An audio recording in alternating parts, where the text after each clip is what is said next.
السلام. آپ سنائیں آغا صاحب، خیریت سے ہیں؟ اللہ تعالیٰ کا احسان ہے. آپ سنائیں، آپ ٹھیک ہیں انشاءاللہ؟ آپ کی دعائیں ہیں، آپ سلامت رہیں. اللہ آپ کو عزت دے. کہاں سے کال کیا آپ نے؟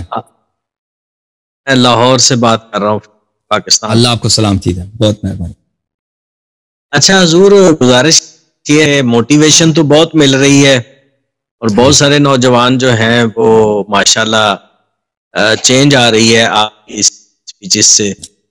لیکن میں یہ چاہ رہا تھا کہ اس چونکہ پاکستان کے جو حالات ہیں وہ بھی آپ کو اچھی طرح پتہ ہے کہ کھل کے بات نہیں ہو سکتی، یعنی لیکن جو ہمارے شیعہ بھائی ہیں وہ بھی زیادہ ہیں، آپ پتہ ہی ہے آپ کو. آپ کی تعلیمات سے تو وہ جو آپ کی جو نظریات ہیں جو آپ نے بیان کیا ہے ایکچول اسلام، اس سے تو وہ بہت دور ہے. اب میرے کافی اثر و رسوخ ہے دوستوں میں تو آپ کو سن کے ہوا ہوں، تو اس میں نے آپ کو کنورٹ کیا ہے اس میں شیعت میں. لیکن یہ ہے کہ میں یہ چاہ رہا تھا کہ میں کچھ ایسا کروں کہ ان کو بھی راہ راست پہ لے، وہ جو بدعات میں پڑے ہوئے ہیں. پہلے تو مجھے تھوڑی سی یہ وضاحت ضرور فرما دیجئے گا کہ کیا یہ جو ذوالجناح کا جلوس نکالنا اور یہ رسومات کرنا، کیا یہ بدعات میں سے ہے یا یہ کیا ہے؟ یہ پلیز مجھے پہلے اس کی وضاحت فرما دیں. تو جو اہل بیت علیہ السلام کے احادیث میں ہے وہ یہ ہے کہ امام حسین علیہ السلام کا غم منایا جائے، اور اس کا ایک خاص شکل و صورت اس کا خاص معین نہیں ہے کہ اس صورت میں کر سکتے ہیں، اس دوسری شکل میں نہیں کر سکتے. تو جو بھی آپ عمل بجا لیں جس میں عزاداری ہو، جس میں اظہار غم ہو، اظہار ماتم ہو، وہ مستحب ہے.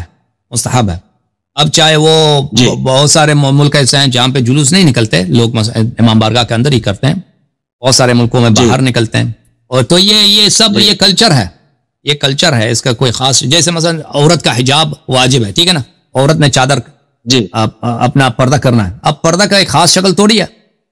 پردہ جو ہے آپ عرب میں جائیں پردہ اور طرح سے ہوتا ہے، پاکستان میں جائیں اور طرح سے ہوتا ہے، آپ افغانستان ایران میں جائیں اور طرح سے ہوتا ہے. تو اس کا ایک خاص شکل اسلام نے معین نہیں کیا کہ یہ پردہ صحیح ہے، دوسرا طرح صحیح نہیں ہے. تو اسی طرح عزاداری کو اہل بیت علیہ السلام نے عزاداری کا حکم دیا ہے، اور اہل بیت علیہ السلام کے غم پر ماتم کا اظہار اور بے قراری کا اظہار اس کا حکم دیا ہے. اب اس کی کوئی خاص شکل معین نہیں کیا. جو لوگ دستہ نکلتے ہیں اور اعضاء کے دستے نکلتے ہیں، یہ بھی اچھی بات ہے.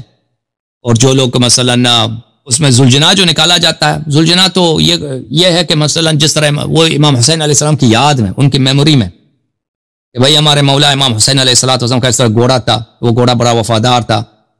وہ گھوڑا جو ہے وہ غم کی حالت میں اہل بیت علیہ السلام نے، خواتین نے دیکھا ہے کہ اب اس گھوڑے پہ کوئی سواری نہیں ہے، ٹھیک ہے نا.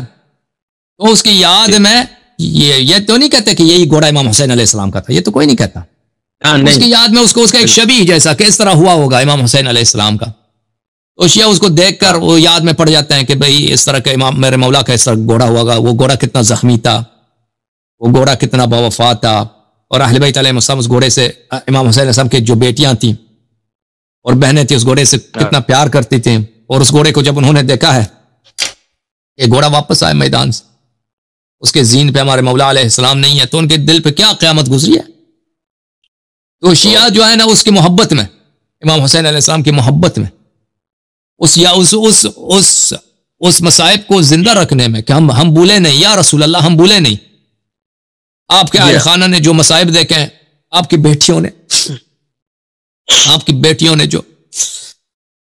جو مصائب دیکھے ہیں، جو ظلم دیکھے، ہم شیعہ جو ہے ہم بھولے نہیں اس کو، ٹھیک ہے نا. اس کی یاد میں، رسول صلی اللہ علیہ وسلم کی محبت میں، اہل بیت علیہ السلام کی محبت میں یہ کرتے ہیں، ٹھیک ہے نا. اور یہ اچھی بات ہے، یہ کوئی منع تھوڑی ہے. ہم اس غم کو منائیں گے، اس غم کو منائیں گے، اور جتنا منائیں وہ اتنا کم ہے. جی سر.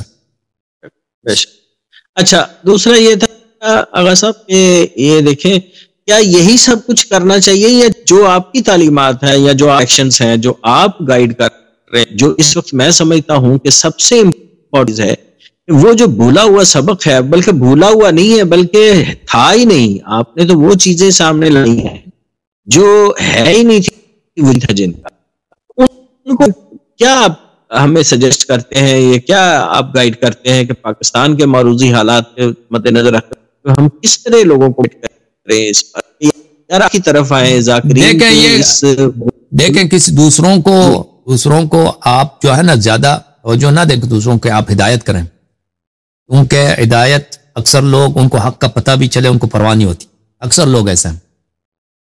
تو آپ اگر کسی آپ کو ایسا پتہ چل جاتا ہے کہ اگر میں فلان بھائی کو بتاؤں وہ شاید مان جائے تو پھر آپ ان کو بتائیں، وَإِلَّا زیادہ اپنے لیے دشمن نہ بنائیں. اہل بیت علیہ السلام کا یہ فرمان نہیں ہے کہ آپ اس راستے میں دوسروں کو اپنا دشمن بنائیں، کیونکہ لازمی بات ہے اگر آپ اس بات پہ اصرار کریں کہ بھئی اہل بیت علیہ السلام حق کے، دوسرے صحابہ باطل پہ تھے، تو بہت سارے لوگ آپ کے دشمن بن جائیں گے. اہل بیت علیہ السلام کا تعلیمات یہی ہے کہ آپ جب معاشرے میں جس معاشرے میں رہتے ہیں اس میں دوسروں کو اپنا دشمن نہ بنائیں. تو آپ اس کا بڑا احتیاط کریں. اور پھر اگر جہاں پہ آپ سے خدمت ہو سکتی ہے، کسی کی ہدایت ہو سکتی ہے، وہ تو بڑی اچھی بات ہے، اس کو انجام دیں، اس کو بجا لائیں. تو عرض یہ ہے کہ میری باتوں کو مانیں یا دوسروں کی باتوں، کسی کی بات کو نہ مانیں، کسی کی وہ بات اس کی مانیں جس کا اللہ نے کہا اس کی بات کو مانیں. اور وہ کون ہے؟ قرآن مجید ہے، رسول اللہ صلی اللہ علیہ وسلم ہے، ائمہ اطہار علیہم السلام ہے. ان کے جملوں کو، ان کے کلام کو، ان کے فعل کو مانیں، ان کے نقش قدم پہ چلیں. حق وہی ہے اور اس کے علاوہ کوئی حق نہیں ہے. اللہ آپ کو عزت ہے. اللہ آپ خوش رہیں. تھینک یو سر. بہت شکریہ. سویا نہیں بھائی؟ آپ کو کیا حال ہے؟ اللہ تعالیٰ کا احسان ہے. اللہ آپ کو عزت ہے. کیا حکم ہے بھائی؟ اللہ تعالیٰ کا بڑا احسان ہے. جی سر، آپ سے سوال تھے میرے دو. جی سر بولیں. میرا سورہ نمبر 10 کے متعلق. آپ کے بعد جاوید رانا بھائی کو لیں گے. جاوید رانا بھائی نیکسٹ. کیا نام ہے؟ کیا بتایا سورہ؟ کون سا سورہ ہے؟ سورۃ الفتح کی آیت نمبر 10. اچھا، اس میں کیا سوال ہے؟ جی اس میں سوال یہ ہے کہ اس میں اللہ فرمایا ہے کہ جو یہ بیعت کر رہے ہیں، جو نبی کو بیچ رہے ہیں خود کو، وہ ان کے ہاتھوں پہ اللہ کا ہاتھ ہے، انہوں نے یہ بیعت نہیں توڑنی. جی سوال یہ تھا کہ ہمارے ادھر علماء کرام جو ہیں وہ یہ فرماتے ہیں، وہ کہتے ہیں کہ یہ حضرت معاویہ میں ہے کہ حضرت معاویہ، یہ صحیح بخاری کی ایک حدیث ہے کہ یہ آیت تب نازل ہوئی تھی جب حضرت عثمان کو قتل کرنے کی افواہ پھیلی تھی. تو یہ ان کے بارے میں ہے کہ جو بندہ یہ بیعت اس لیے ہوئی تھی کہ اس کو قتل کیا ہے، اس کو ہم سب قتل کریں گے، تو حضور نے بیعت کی تھی، تو اس بیعت کو جی توڑنا نہیں ہے. حضرت معاویہ جو تھے وہ اس بیعت کو آگے لے کے چلے، اور انہوں نے جی یہ بیعت کو کہا کہ اس بیعت کو ہم نے نہیں توڑنا، تو انہوں نے بیعت کو آگے چلے، تو معاویہ صاحب حق پہ ہوئے. یہ بات ہے. دیکھیں معاویہ طلقاء میں سے، معاویہ فتح مکہ کے وقت مسلمان ہوا. معاویہ اس زمانے میں کافر تھا. اوکے جی معاویہ فتح مکہ تک مسلمان ہی نہیں ہوا. تو حدیبیہ کے وقت جو ہے بیعت الرضوان کے وقت معاویہ مسلمان ہی نہیں تھا. اچھا جی اور دوسرا سوال میرا ہے جی کہ صحیح بخاری کو جی آپ کیوں نہیں مانتے؟ اس کی کلیکشن صحیح نہیں، اس میں کیا مسئلہ ہے؟ جی سر کلیکشن صحیح نہیں ہے، اس کی کلیکشن صحیح نہیں ہے، احادیث اس کے آپ ضعیف ہیں. جی اس میں کئی کتاب شیعہ. جی میں کہتا ہوں اس میں کئی کتاب تو شیعہ بھی ہیں. ایک شیعہ ہے. جی درست. اس کا مطلب نہیں ہے کہ اس کے سب سارے احادیث سب صحیح ہیں. اس کے روات میں شیعہ بہت ہیں بخاری کے. جی ہاں جی اوکے جی بس یہ تو سوال. Okay thank you sir. اللہ آپ کو عزت.